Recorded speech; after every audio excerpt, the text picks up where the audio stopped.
Hi everyone, I'm Jemaku Brimstone and welcome to the review of Domination, the fourth record by the band Morbid Angel. Today we're celebrating the 30th anniversary of the record, so I decided to go back and see if it still holds up or not. I've already viewed some of their records like Formulas Fatal to the Flesh and Heretic, so go check those videos out. My story with this band is actually quite simple. My siblings were massive fans of this band since like the first record, Authors of Madness, and years later when I was born, they would play me their music, of the cassette tapes. So I have a lot of memories listening to this one and Formulas Fatal to the Flesh back when I was like 4 or 5 years old. It's like my story, that's all.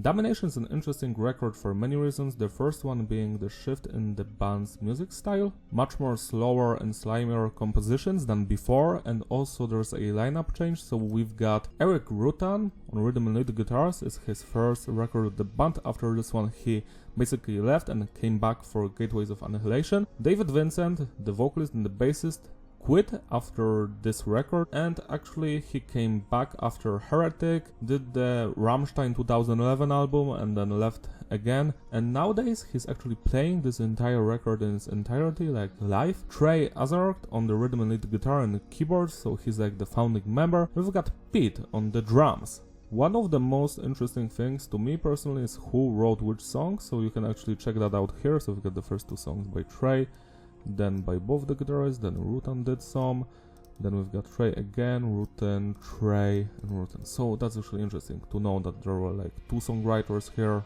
One wrote 6 songs, the other 4, and together they wrote one track. Nice! The production is tight, was handled by Bill Kennedy and the band themselves. It's clean but heavy, no no clipping, just the way I like it. I love how slimy it is, how the drums are mixed, and the guitar riffs are just so many and angry sounding. Love all of that. Message is diverse. The songs are mostly of the basically Satan, evil, war, conflict. But I like to think that they're more about cosmic horror, Cthulhu, all that shit, because you can basically interpret the lyrics however you like. When it comes to these kinds of bands, the lyrics do nothing for me. I'm more into the music and how the vocals sound.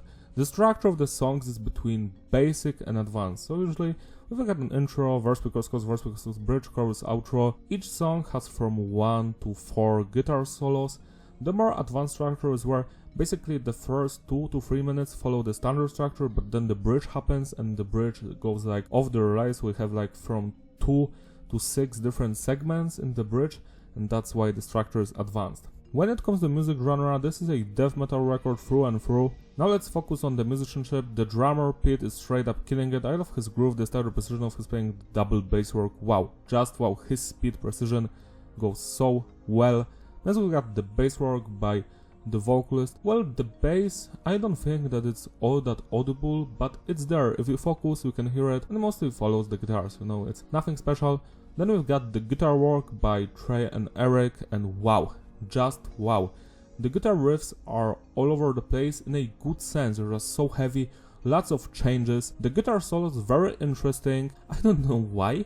Some of the guitar solos are very melodic and they have that power behind them, and the others sound like Kerry King did them, I was thinking that one of the guitarists is very good at the solos and the other one is not, but if you check the liner notes, it's actually both of them do the great melodic solos and some of the more Kerry Kingy ones.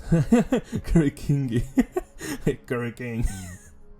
So yeah, it's just weird to me. Besides that, yeah, the guitar riffs slap, I love them, very memorable, especially the riff on Where the Same Live. It just cannot leave my head since I first heard it all those years ago. Last but not least, let's talk about the vocals. The growling is on point, but some of the half cleans that occur here, that weird speech, it just sounds so out of place. That's my only complaint vocal wise, but everything else slaps.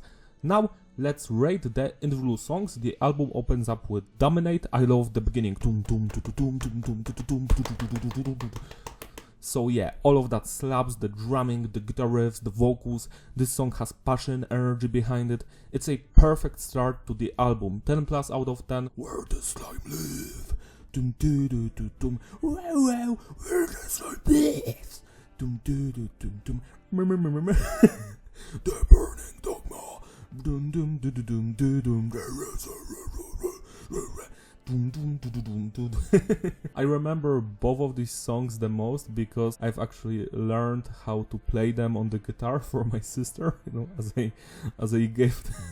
I paid her these songs. So yeah, Where This Time Live is so much fun. The guitar-wise, the guitar riffs slap. They're just so slimy, so evil sounding. It's like you're drowning in pool of acid waste or something like that. That's what the riffs remind me of. The bass line, the drumming, the vocals, it all slaps.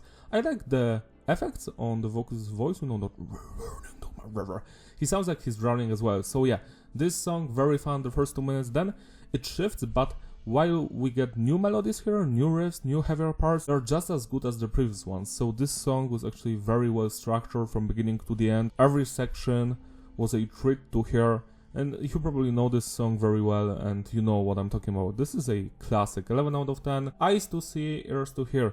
So this is the first song and the only one written by both of the guitarists because the previous 2 songs were done by Trey. This one is actually kinda disappointing to me. It's a good song, don't get me wrong.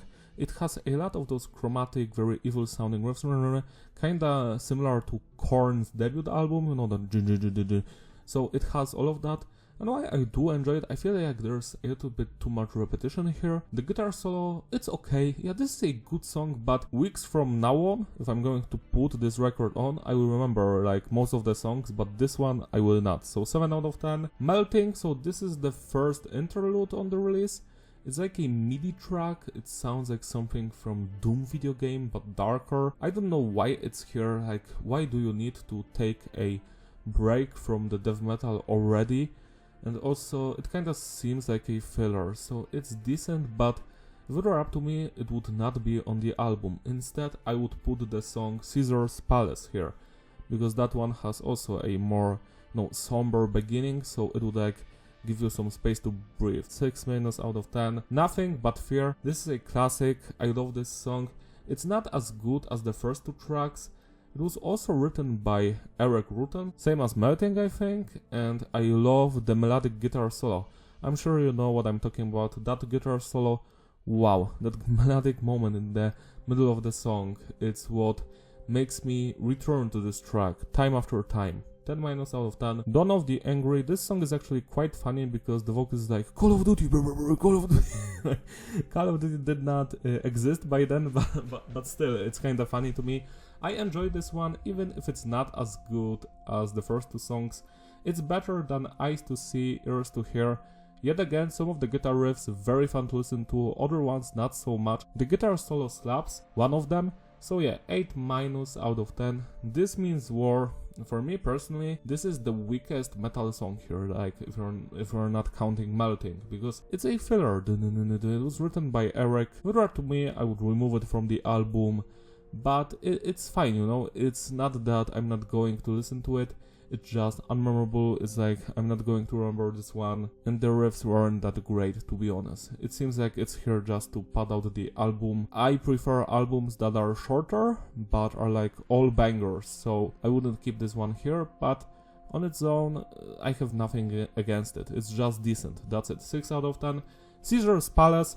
Love the intro, you know, the symphonic elements, the guitar riffs, the solos, wow, so melodic, so interesting. This track, almost every guitar riff slaps. It's good for me. This one is a treat, it's a journey. Go check this one out, you won't be disappointed. 10 out of 10. Dreaming is another interlude. It sounds like something from an RPG video game, like Final Fantasy or some shit. It has that vibe to it, and I love it. Just so fun to listen to. It gives you space to breathe in a good way. 10 out of 10, it was done by Trey, same as Caesar's Palace. And the next song, Inquisition. This one I do enjoy a lot. Some of the guitar riffs, some of the best riffs on this album. The solo slaps, the melodic one. The melodic one is so good, so good. This is almost a perfect track for me, 10- out of 10. And the final track, Hate Works, so this one kinda has slight industrial feeling to it. That's just how I feel about it. It sounds like the end of times. It's like the world is ending. I do enjoy it, but it's repetitive in many ways. I do enjoy the usage of the symphony, the MIDI stuff. So this is just a good song, nothing special. I guess if it was shorter and had more changes, it would be more interesting. But it does serve well the album, you know. It's a good closer. so 7 out of 10. To sum it up, the consistency is stable and the flow is digestible. Replayability, yeah, it's a great album. I enjoyed it from beginning to the end. It's my second favorite right after Formulas. This could have been better if we would trim down some of these songs, like remove Melting, remove This Means War, maybe make Hate Work like shorter and have more changes, and then it would be perfect for me. But what we've got here is actually really good. I love the vocals, the guitar riffs and solos especially, and the drumming. The drumming is perfect. I don't feel like I've talked enough about the drums, but truly Pete was outdoing himself here, like do all of the blast beats, the fast sections, the changes, the grooves. I like the dynamics on this release, how we have some slower songs and slower passages mixed with those more crazier fast ones. The dynamics matter because they make your record interesting. So the things were changing, and even if you're going to listen to this album like thousands of times, you will still have fun. So yeah, the highlights here: Where the Slime Live, Dominate, Nothing But Fear, Caesar's Palace, Dreaming, and Inquisition. Those are like the best songs here for sure. Celebrate Mercy by spinning this record today. It deserves your love and attention. That's all from me. Thank you for watching. Don't forget to like and subscribe. Follow me on my Instagram, links in the description. Don't forget to comment down below. Do you enjoy this record? Is it your favorite from the band? Or maybe you hate it, maybe you think it's not as good as the first three. I would love to hear from you. Shout out to all of my Patreon members who gracefully support me and my videos. You're all truly wonderful. If you want, you can join them so I can make more videos like this one. Have a great day. See you next time. Bye!